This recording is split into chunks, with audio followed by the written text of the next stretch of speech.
Another day, another gala na naman tayo. Samahan nyo kami sa aming pagbisita sa Botolan, Zambales upang mag-camp sa lugar na tila sa social media lang namin nakikita. Around 3:30 AM nang nakaalis na kami sa Cavinti, Laguna. Expected namin around 6 to 7 hours ang magiging biyahe namin papunta sa campsite. Noong una kaming pumunta sa Zambales, we stayed sa Mapanuepe Lake at talagang sinabi namin na babalikan namin ang iba pang campsite dito. Hindi talaga makakaila ang ganda ng Zambales. Ang daming magagandang tanawin, lalo na ang mga bundok na tila painting kung tititigan mo. Idagdag mo pa dito yung mga lahar na naiwan noong pumutok ang Mount Pinatubo noong 1991. And finally, andito na kami sa Souls Nature Park dito sa Botolan, Zambales. From the main road, around 5 minutes papasok going to the campgrounds. Pagdating namin, hinanap ko agad ang babantay at sabi lang sa amin, mag-set up kami doon kahit saan namin gusto. Sakto at parang arkilado namin ang buong campsite. Okay talaga pag weekdays na punta sa mga places na ganito kasi the chances are high na walang masyadong tao. Kaya nang makapili na kami ng spot, nagsimula na kami mag-pitch ng aming tents.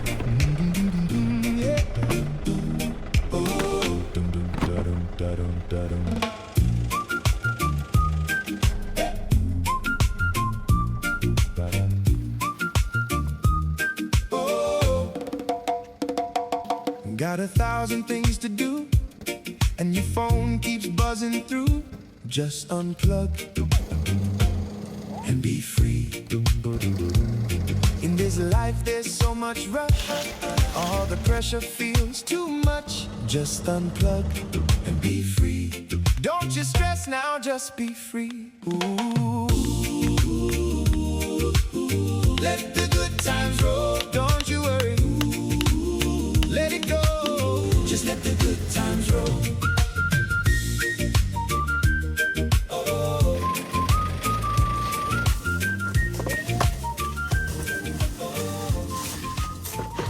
Personally, I didn't expect na ganito kaganda in actual yung Souls Nature Park. By the way, yun nga pala yung name ng resort na to, Souls Nature Park. And what's unique about this place is that may campgrounds, and not unlike the ordinary campgrounds na ground lang, dito may flowing river, napakalinaw ng tubig, and we decided nga to pitch our tent dito sa tabi ng ilog. As you can see, ayan, at ang maganda dito, it's accessible, yung sasakyan nyo pwede nyo ipasok, and then meron na rin available na mga kubo, mga nipa huts na available for the visitors to use as well. Here's our pitch. Look at me, Let's go. I'm free. Let the good times roll, don't you worry. Let it go, just let the good times roll. Cause when you're chasing all the likes, you start to frown, and that feeling brings the whole vibe down. So just put that little phone away and live for real today.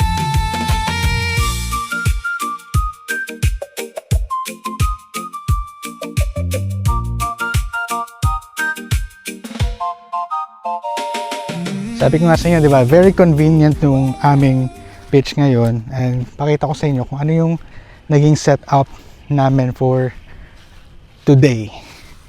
First time namin ginamit ito, itong outdoor CR na and shower room. So convenient siya, lalo na kapag yung area malayo yung CR or yung toilet. So napaka convenient to use or to have this kind of add-ons sa camping setup nyo. And aside from that, makikita nyo na we still have, of course, yung setup ng mini kitchen ni Mrs. Ayan, natuto na kami sa mga previous camping out of town namin. So nakita namin na everything should be organized when it comes to what you're gonna use during your camping, from your stacks, sa lights, all your gears para sa tent pitching, for your foods, and all that stuff. So makikita nyo dito, we have the one for snacks, we have one container for the lights and electronics, and we have one box for tent pitching. And we also have other boxes for all kinds of stuffs, and of course kitchenwares. And then of course we have yung cooler namin. Ito. So nagkamali nga kami, dapat dalawa yung kinuha namin or nadala naming cooler kasi I think if kailangan namin ng yelo, I think one full container nitong jug would be enough for around 2 to 3 days. Pero sabi naman nung may-ari, meron naman tindahan ditong yelo, so no worries about that. Look at me, I'm free. After nga na matapos at set up ng dome, medyo may shade na kami sa init ng araw, kaya nag-prepare na din si Mrs. ng mga kakainin namin. Kung nanonood kayo ng Outer Boys, si Luke, siguro familiar kayo din sa bread preparation na ginagawa niya for outdoor adventures niya. Yung may butter at honey, yun yung ginagawa niya ngayon. So aside from that meal, meron din kaming kaldereta na kakainin namin for lunch. Tamang-tama at medyo gutom na din kami. Kaya post muna sa diet ngayon and we'll just enjoy the food and the view. Let the good times roll. Don't you worry. Let it go. Just let the good times roll. Cause when you're chasing all the likes, you start to frown, and that feeling brings the whole vibe down. So just put that little phone away and live for real today. After kumain, inayos ko na nga ang ibang mga tents namin.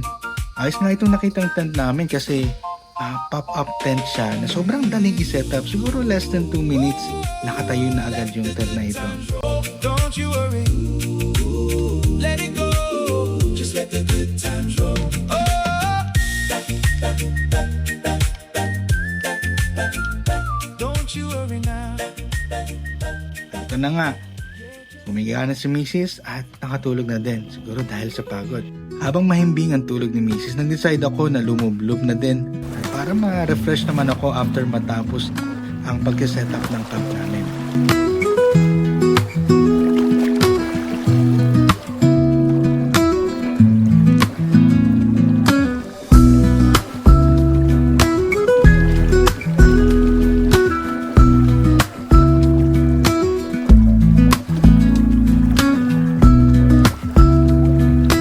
Din siya at inayaw ko na lumublob.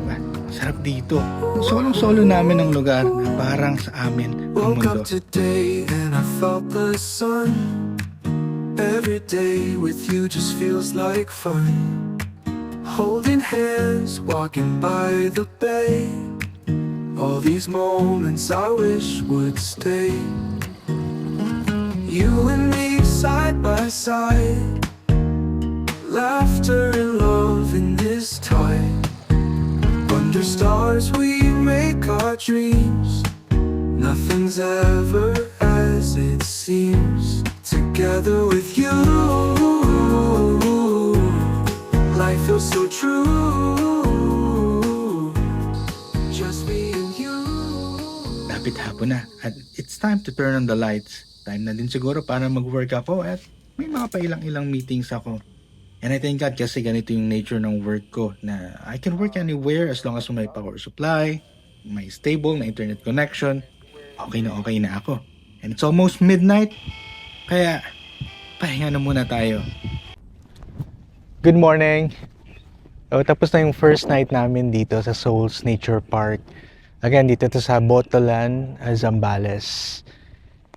Kanina nga nung pagkagising namin, kasi yung tent namin nakaharap dun sa mismo sa sunrise. So, nagulat kami. Sabay kami nagising ni Mrs. And I tell you, sobrang picturesque nung place talaga. Parang painting yung sunrise with the river right in front of you. Tapos, yung background ay yung bundok with the sunrise. Sobrang ganda. Papawis muna tayo since solo natin ang area. Mag-jogging muna ako sa paligid habang maganda ang sikat ng araw.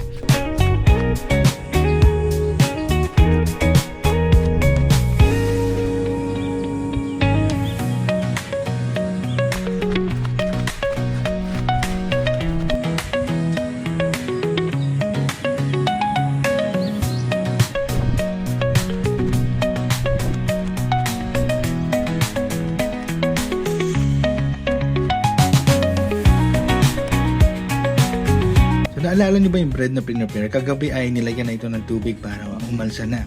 At ito na nga, ready na ngayon ang aming breakfast. Bukod dito ay may portable blender kami na nakakagawa ng mga fresh juice kahit saan. Ito na atinry ko na gumawa ng banana shake at tamang-tama at mainit ang panahon. Katapos nito, trabaho ulit tayo. And just to mention, one of the best buy lalo sa off-grid na setup na ganito is yung power supply na ito. So ito yung Aura Share na kayang i-charge lahat ng mga devices ko. Kahit yung laptops. May mga bisita nga pala na dumating galing Cavinti, Laguna. I-support kasi nila ng graduation ng kaibigan nila sa PMMA. Since nasa Zambales na din naman at malapit sa location namin, they paid to visit the campsite na din for a day tour. Isang maghapon na naman na lumipas. For dinner, nag-ihaw-ihaw kami ng barbecue.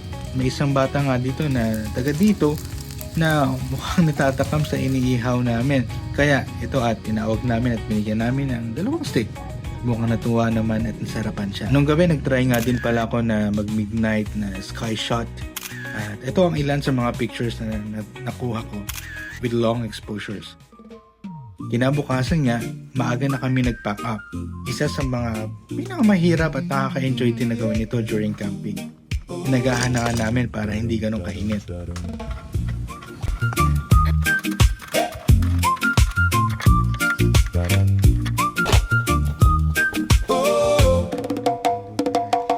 Got 1,000 things to do, and your phone keeps buzzing through.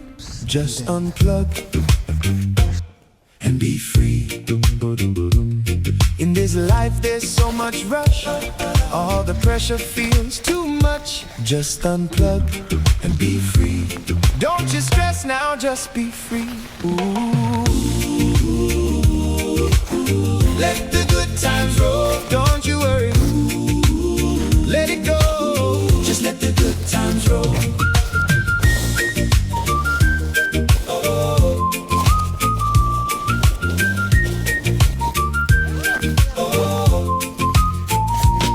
You see them scrolling on the screen, makes your own life feel less keen. Just unplug and be free. The landlord says the Wi-Fi's down, biggest crisis in the town. Just unplug and be free. Look at me, I'm free. Ooh, let the good times roll. Don't you worry. Let it go. Just let the good times roll. 'Cause when you're chasing all the likes, you start to frown, and that feeling brings the whole vibe down. So just put that little phone away and live for real today.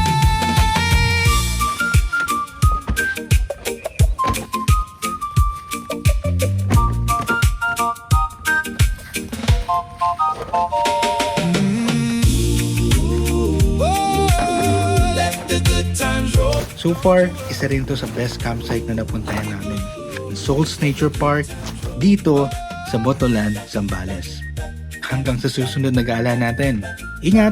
Don't you worry now.